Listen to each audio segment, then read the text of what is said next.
So, welcome to the next edition of the Rare Business Podcast. With me today, I have Lee Cockerell. Hi, Lee. Hi, good morning, or How you good doing? afternoon, maybe in the UK already. Yeah, indeed. So, Lee, for the benefit of our readers and listeners, can you tell us a little bit about you, your career, and the work that you do? Sure. Well, I was born in Oklahoma, grew up on a little farm there, went off to college for a couple of years, didn't do so well, and when I dropped out of college, went in the Army in 1964. Uh huh. When I got out of the Army, I got a job up at the Washington Hilton in Washington, D.C. as a banquet waiter. Right. And worked there for a while and got into a management training program. That was great. And worked for Hilton for 8 years at Washington, Chicago, the Waldorf Astoria in New York, upstate New York, and then Los Angeles. In 1973, I joined Marriott Mm-hmm. and stayed with them for 17 years. I started as a restaurant manager there and finally became vice president of food and beverage. Okay. And then I was recruited by Disney in 1990 to go and open all the food facilities at Disneyland Paris. And we went there. I stayed there 3 years, and then I was promoted to executive vice president of operations at the Walt Disney World Resort and stayed there for 13 years before retiring in '06. Wow. Yeah, it So, was good. It happened fast. yeah, indeed. Hospitality is in your blood. It is now. So now you're just about to publish a book called The Customer Rules. And what I want you to do is tell me about it. But what I want to do, I also want to just say first off the bat, when you sent me the copy of the book, and thank you for that, Sure. I want to say the little postcard that you put in there with the 7 guest service guidelines with the 7 dwarfs, Yes. genius. I love that. I'm going to take a picture of that and I'm going to put it in the blog post and everything. But I thought that was just incredible. Really, really great. Well, I tell people if they could just follow those 7 guidelines, their customers would really appreciate it. That's fantastic. If it's okay with you, I will take a photograph and put it on the blog post. Does Yeah. everybody who gets a copy of the book get one of these? They don't. Actually, we actually printed that in the first book, Creating Magic, the book Okay. I wrote. But, if people want it, they can send me an email. I can electronically send it to them. Or if people like you post it. A lot of people take this and post it and put it up in their businesses and offices. It's amazing. Yeah. That's kind of my marketing tool, my business card, and I give it to every flight attendant, hotel when I check in. And so these things are all over the world. Fantastic. Anyway, we'll put that in there. But so tell me about the customer rules. And so what's the background for this and the main sort of thesis behind it? I mean, what do you want people to do with this, as it were? What's the aim of the book? Well, I think, in this times we're living in now, everything's kind of becoming a commodity. Right. You can get your cell phone from anybody. There's a million restaurants to eat at. Airlines are a dime a dozen. There's how many places to go on vacation around the world. And what I wanted to do with this book, the first book, Creating Magic, was more about for leaders, how to Mm-hmm. be a better leader, how to be a better manager. Yeah. Although it had some stuff in there about customer service. But this one is 39 rules around customer service that any business, I don't care if you're a doctor office, hospital, the train, express train from Gatwick to Yeah. London, you could implement many of these, if not all of them. And many of them, if not most of them, are free. They don't cost anything. It's just rethinking the basics in life. The first rule is, number one, is customer service is not a department. It's a Yeah. culture. It's everybody in the organization's got to feel like they have the responsibility to take care of the customer. Yes. And instead of trying to send them to some customer service desk Yes. or that kind of thing. And, it was pretty interesting when I first started writing the book. I asked my 13-year-old granddaughter, I said, Margo, what do you think is the most important rule in customer service? I need some help. Without a second delay, she said, well, Pappy, the first rule is be nice. Yeah. And a lot of people need to be remembered, just that kind of basic. If you're nice to people, they will give you the benefit of the doubt if you don't completely serve them in the way that they expect. Yes. And so there's a lot of hints in here about how to hire better people, Uh-huh. think about training, how to think about professional appearance, how to think. And one is around. It says great service follows the law of gravity. If it starts at the top, if the CEO or the head of the business wants it, then it'll happen. And but reminding people the top is wherever you are, so you can do it in your own little department and you can make it better. I think And you've just sort of stolen my thunder there, because what I was going to do is I was going to dive in and well, I was going to say that it's what I liked about the book was that it's only like 180 pages long, and right. it's 39 rules, but each rule is only described in about sort of 2-3 different pages, and it's more just it's the headlines, and it's really lots of bite-sized chunks of just ideas to, so you don't necessarily. Yeah, it'd be great if everybody could follow all of them, but there's something in here for everybody, I think. Well, and that was our goal, is to write one of these where don't have to go from front to back. You can just jump in, and if you see one you like, you can read it. Yeah. It's one of those books you can probably read on the plane, Yes. or on the train ride into work in the morning. Yeah. And a lot of times we give too much information when in fact the message is quite simple and quite basic. Yeah. And so that's what we tried to do with this book, is give people some new ways to think about how to serve their customers better. Fantastic. So let me, because there was a couple that stood out for me and I wanted to pick up on, and you've already touched on the one. Great service follows the law of gravity, which I really liked. But then the next one on from there, which I wanted to touch on, was rule number 5, which is ask yourself, what would your mum do? Yeah, here's a perspective I have on life, and as I've thought about it through the years, I've come to the conclusion that mothers are probably the best leaders in the world. Uh-huh.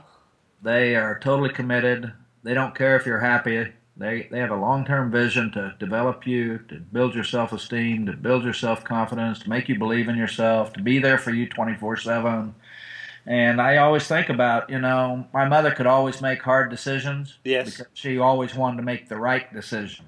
Uh-huh. And many times the right decision is the hard decision. Right. A lot of people today don't want to do that. They want to take the easy way out. They don't want to sit down and talk to their people about their performance. Yeah. Therefore, their people don't get better. Well, mothers don't care if you're happy. They sit down and talk to you because they love you. And that's how I thought about this one, is what would your mother do if she was faced with a business problem? Or if she was faced with an employee that was not polite to the customers, what would she do? She'd take you in the back and work you over, probably. Well, I think so. I mean, as you rightly say, mothers are not necessarily that they're interested in you being happy long term, not necessarily interested in you being happy right now, but all they're really driven by is, I want you to make yourself and me proud of you. Exactly. And I thought it was just a really nice question to ask, because it's one of those questions that it has the power to stop you in your tracks. Mothers are committed. They will go all the way for their children, and we need more businesses going all the way for their customers. Yeah, that's fantastic. And then, so jumping forward a little bit in the book, the next rule that jumped out for me was the rule number 26, which was serve to win. Yeah. And I really like that, because the win is actually, it's not win as in win at all costs sort of thing, but win is an acronym, right?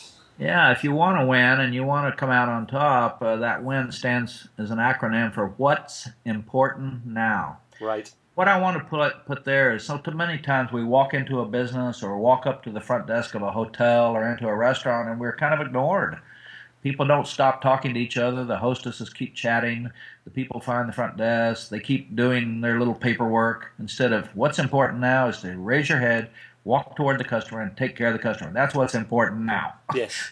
And we've got to learn that some things need to wait, and we need to get on what's most important. And the most important thing to a customer is being recognized, approached, helped, and not even 10, 15, 20, 30 seconds of being ignored. It seems like a long time when somebody's not paying attention to you. I think that's absolutely right. I mean, it's one of those things as human beings, we hate being made to wait. We hate being ignored. And I think that poses an interesting question for many businesses that have, if you like, customer service departments where people phone in or come in queue, as it were, and you make them wait. And it's almost like what you're basically saying is, if you make somebody wait, is our process is more important than you. Exactly, and when they do that, they prove their service is not very good. Well, exactly, and it's people don't necessarily think about that. They think about it in terms of efficiency and the right due process and things, but actually, it's what they don't do is they don't step out of their own sort of seat and put themselves in the customer's shoes and think about, how does this make them feel. Yeah, and usually you're madder after you deal with the customer service group on the phone or try to get through their website, which you can't understand and how to use it. Yeah. You know, other than when I think about what's important now, I used to come home and turn the television off after a stressful day at work. Well, that was good, but my wife didn't think it was too cool. So, you know, you talk about what do you do in what order, and I say, now I come home and I say, I love you, darling. Then I turn the TV on. What's now I Yeah. have to pay attention to her when I walk in the door. Exactly. So Yeah, so we the next pay rule, attention. Yeah. yeah, exactly. The next rule I wanted to pick on was just skip forward a couple, and that Rule 28 talks about know the difference between needs and wants. Yeah. And that's what everybody in business out there, whether you're a hospital or selling cars or whatever, you know when somebody comes in to buy a car that they must need a car. Yeah, That's why they're there. yeah, But what do they want? Find out what they want. Do they want good mileage, reliability, long-term maintenance contract? Do they want to know? Do they want it to show off? Why do people buy the Lexus MB? You know, um, any other luxury car, yes, Mercedes. uh huh. Needing a car and having a Mercedes are two different reasons. Well, indeed, indeed, it's like it's the difference, I guess. Features and benefits and all that sort of stuff. It's a lot of it's just words, but actually, we've got to really understand why people are buying.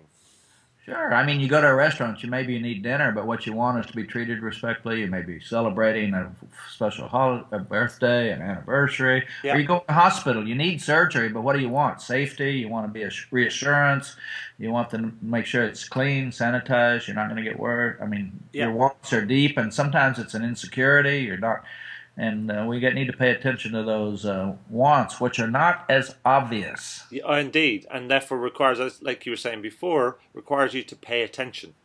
Exactly. And Okay. you can find out even when you get home and your wife's standing there. She may have needs and she may have wants. You better figure out both of them. Well, exactly, and then prioritize them as well. Exactly. And then the final rule in the book, which I thought was really, really interesting because it's sort of an unexpected rule, and because Uh-huh. Rule 39 says, "Don't try too hard." Yeah, some people just overdo it. You go in to buy a car and the salesman tries so hard you don't trust him. Yeah, He's pushing too hard, or somebody calls you up on the phone, tries to sell you something. They're trying too hard. Sometimes it seems too good to be true, and that's why I always don't try too hard because people will pull back. So give good service, but somebody walks in a store, don't hover over them like you're afraid they're going to steal everything, and don't keep asking them 20 times, "Can I help you?" And have you made up your mind? Don't try too hard. It's a finesse. You yes, know? it's almost like be natural in a way. Absolutely. Be natural. And yeah, that's a good word to use, natural. And so some people try to, people who sell timeshares, Yeah, they try too hard. yes. And the It's all person, about they're all about trying to close and close and close, which is actually more about them than it is about the customer.